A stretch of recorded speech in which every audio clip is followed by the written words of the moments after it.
morning, good morning, good morning. Bangon, bangon, bangon na kay buntag na mga kigwahers. Pamangon na mo, kay buntag na. At charot. Happy 100 subscribers na tayo. Sa wala pa nakasubscribe, pag-subscribe na mo. Bitaw, oy, manglabas ako ha, kajut lang.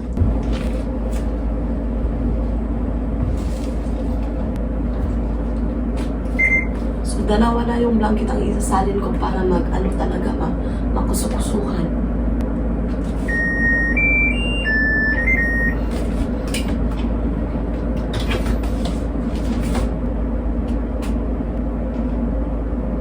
Humulan ko sa niog, ano ba? Basta, Bisaya lang sa ta. Humulan sa kunig sabon. Yung ginagamit ko sa washing machine is liquid detergent. Tapos yung paghuhumol ko na mga socks ng asawa ko is yung powder. Ito yung ginagamit ko mga kigwars, yung powder para panghumol ba. Yun. So, nalagyan ko na ng tubig. So, ipapakita ko sa inyo yung ginagamit ko na detergent, liquid detergent. Same brand pa rin siya. Yung Attack yung ginagamit ko dito sa Japan para siyang Tide sa atin sa Pinas. So, ito yon. Tapos, yung ginagamit ko na yung fabric conditioner is Aroma. Yun, mabango siya mga kigwars, try nyo. Yun, share ko lang.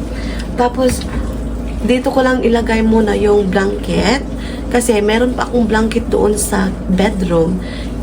Ngayon si Sarah is still sleeping, so baka magising siya. Tapos by the way mga kigwires, yung asawa ko is nagtrabaho na siya, pumunta na siya sa kanyang opisina kasi early siya today because marami siyang gagawin today sa opisina.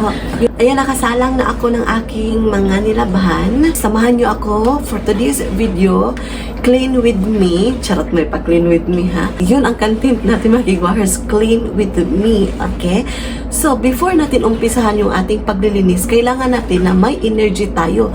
So, ano dapat ang ating gagawin mga kigwahers? Hindi kumain. Charot, wale. So, ngayon is mag-prepare muna ako ng aking pagkain. So, yesterday, nag-celebrate ako ng aking 100 subscribers, di ba? Nag-celebrate tayo. So, may leftover pa akong isang kapirasong manok na fried chicken. For today's breakfast is kakain ako ng aking yung isang pirasong manok. Ayan, okay na to mga kigwahers. Solve na to sa aking gutom. Yung isa. Ayan. Kasi, sa amin nga, sa probinsya, yung bata pa ako na, masimula na naman yung pagkabata natin. Yung bata pa ako, alam nyo ba, kumakain ako ng asin. Nilalagyan ko ng tubig yung kanin, tapos yung yung rice, nilagyan ko ng asin. Tapos lalagyan ko ng water na mainit or malamig. Tapos kutahon ko na siya, yung kanin, kutahon ko na, i-mix together ko. Busog na ako. Ayan, share ko lang. So, papainitin ko muna, okay? So, sa buhay talaga mga kigwahers, dapat hindi tayo mag-iinarte. Kahit anong pagkain, kainin natin. Kasi, grasya yan eh. So, ngayon, ako ng sabaw. Kailangan ko maghigop ng sabaw kasi nagpapa-breastfeed ako. So, para marami yung milk ko. Yun. Dito ko ilalagay yung miso soup. Kaya, bumibili ako ng miso soup mga ang lapit ng mukha ko naman. So, ayan, bumibili talaga ako ng miso soup para pangpapadagdag ng aking milk supply. Yun. Alam nyo ba, pag bagong panganak ka, yung nandun ka sa probinsya, yung parents mo, o kahit sino yung pamilya mo, luluto ng maraming sabaw, di ba? Yung example, tinulang isda, tinulang manok, ang sarap, di ba? Totoo pala, kapag umiinom ka ng maraming sabaw, or, yun, ang laki ng mukha ko. Umiinom ka ng maraming sabaw, maraming supply yung mo, breast, yung milk mo. Yun, share ko lang. So, ito yung miso soup, mga flakes, yung mga wakame seaweed, yan. Ayan. Lagay ko ito. Ito. Kita nyo ba? Kita nyo ba? Then, may kimchi ako. So, maglagay ako ng kimchi. So, ito yung kimchi ko. Bago pa to. Hala, maraming salamat yung video ko ba. Yung kumain ako ng sardinas. Kasi, nag 1,000k 1,000k views na tayo. Ayan, hindi ko in-expect. Yung video na yun, akala ko walang manood. Alam nyo ba, hindi ko in-expect na maraming manood sa video ko kasi nakaiyak ako dun. Kasi naka-remember ko sa ako ang yung experience ko before, nakakatawa, nakakaiyak. Yun, marami pa akong experience sa kinabuhi ko. Basta, kung sugda na ako, kung sisimulan natin yung kabataan ko pa, high school ako sa Davao, nag-elementary ako sa Davao, pumunta ako ng Cebu, tapos nakarating ako ng Japan. Yun, dami kong experience na sa kinabuhi ko, pero naging matatag ako. Yun. So, ayan, ito yung pagkain natin. So, ayan, kain tayo. Mas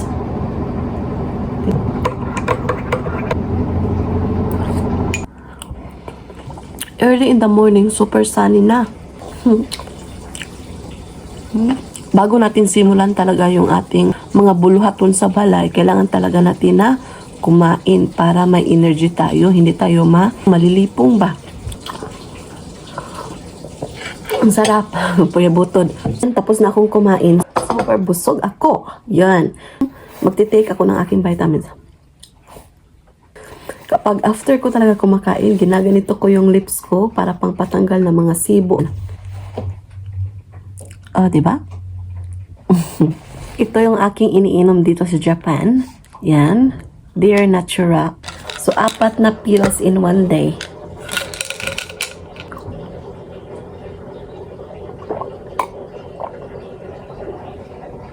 So, ngayon is magpo-fold na ako sa aking mga nilabhan kahapon. Pasensya sa noise.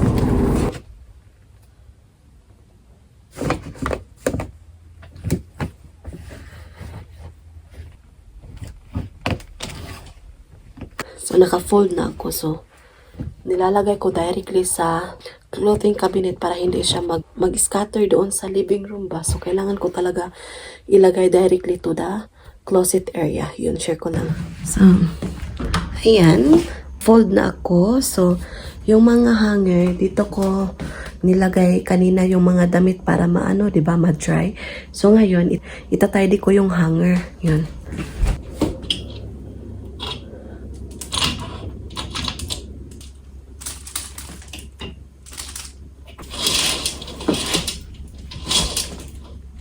Ilalagay ko muna to sa labas.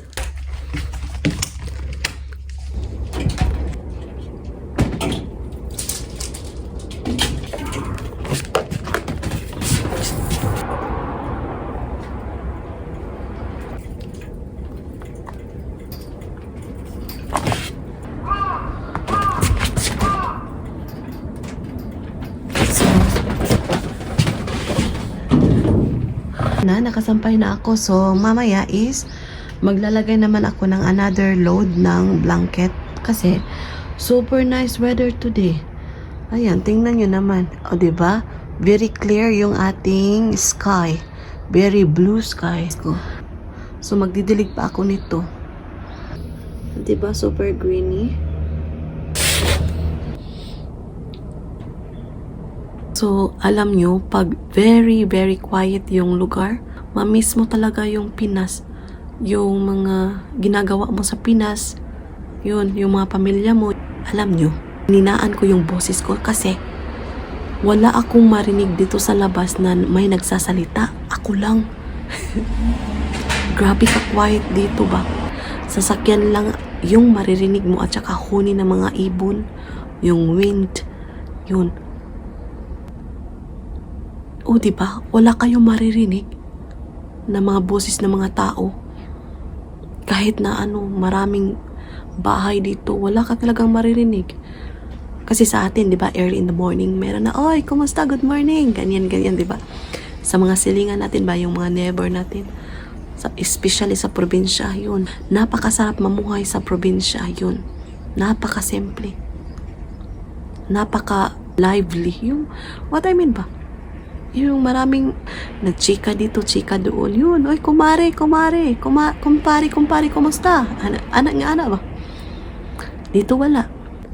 Very quiet, very peaceful. Yun. So, mamaya, laba muna ako mga kigwahers. So, ngayon, another batch of laundry. Charot, batch talaga. So, nakapagsalang na ako ng mga blanket ko doon sa washing machine. So, magbihis muna ako para makalinis na ako ng aking floor kasi magwa-wipe ako. After ko maglinis, papakainin ko si Sarah ng breakfast kasi now, she's still sleeping. Guys, nakabihis na ako. So, maglilinis tayo. So, kailangan natin mag-lipstick mga kigwahers. Oy, para presentable yung paglilinis natin. Charot. Mag-lipstick ta para gwapa ta inigpang limpyo sa balay. So, mas nindot maginamang lipstick ta tapos muna tag-blooming tanawon while ng limpyo, di ba? Para gwapang atong panghuna-huna ba. So, gagana yung ating paglilinis pag maka-lipstick tayo. Charot. So I'm gonna use lipstick. So mag-lipstick ta. Konti lang. Ayan, konti lang. Maganda na ba ako? Charot. Wala akong nilalagay na makeup sa mukha ko mga kigwars. Yung Nivea lang, yung moisturizer yun. Tapos lipstick lang talaga yung nilalagay ko sa mukha ko. Sometimes gumagamit ako ng eyelash curler, tapos yung mascara. Yun lang mga kigwars. And sometimes tukiduki lang yung eyeshadow but not really. Sometimes lang pag may occasion, really special occasion yun. Yung everyday yung everyday ko lang yung nagsa-sunscreen, tapos nagmo-moisturizer, tapos lipstick, yun lang, share ko lang. O, diba? Lipstick lang yan mga kigwahers, ha? Ako lang ni, basta malimot mo.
Tingnan niya.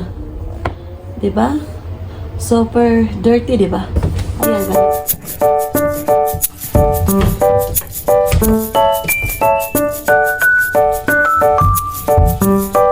Dust. Nakatago yung dust.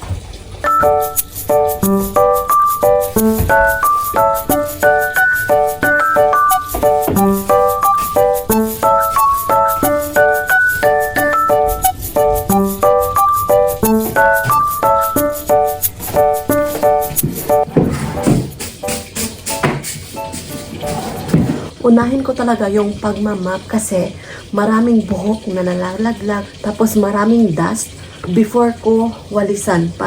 So marami kaming walis mga kigwahars, yung binili ng asawa ko. Tingnan niyo naman. Pero prefer ko yung maliit.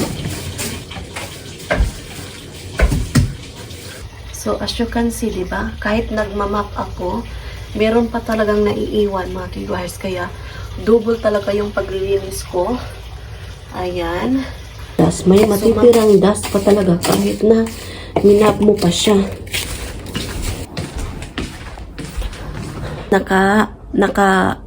Nalimot ako sa akong kigwa. Wait sa. nakapagwalis na ako ng sahig, tapos nakapag-map. So, ngayon is magta-tidy ako sa playpen ng baby ko. So, ngayon, ito naman yung aking lilinis.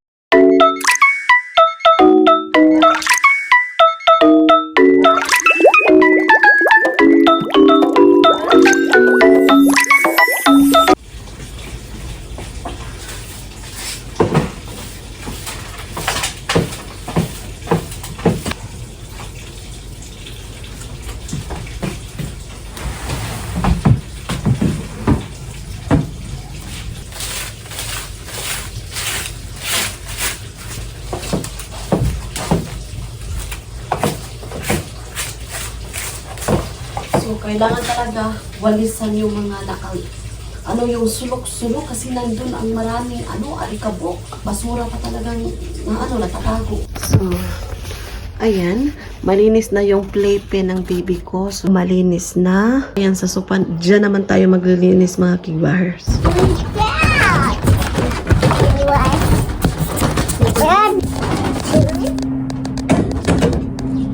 What's that? Helicopter ka no? Airplane.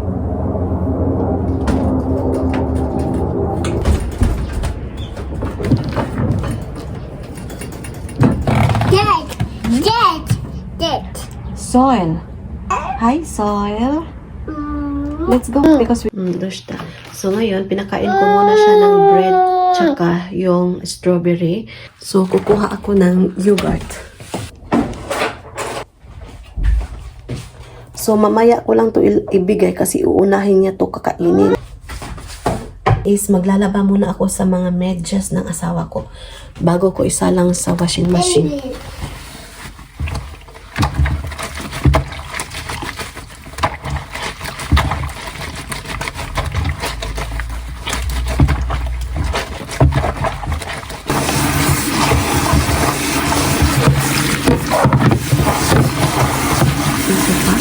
So, malinis na ngayon ang ating sopa. Tapos nang kumain si Sarah, ayan siya.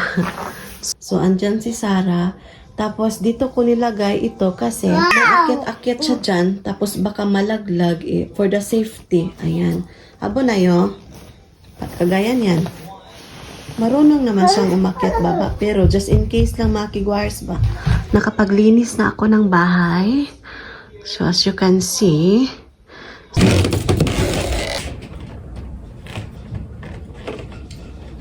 so blue yung sky mga kigwars. Very nice weather. Ugas muna ako ng nasabunan na natin ang ako mga baso at kutsara. So, nagwas-was na ko karon. So, linis-linis muna tayo pag may time.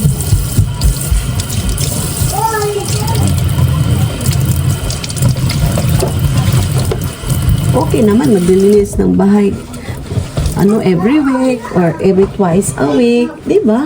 Huwag natin i-stress yung ating mga self mga kigwahers, huh? Be careful. Yung anak ko talaga ba?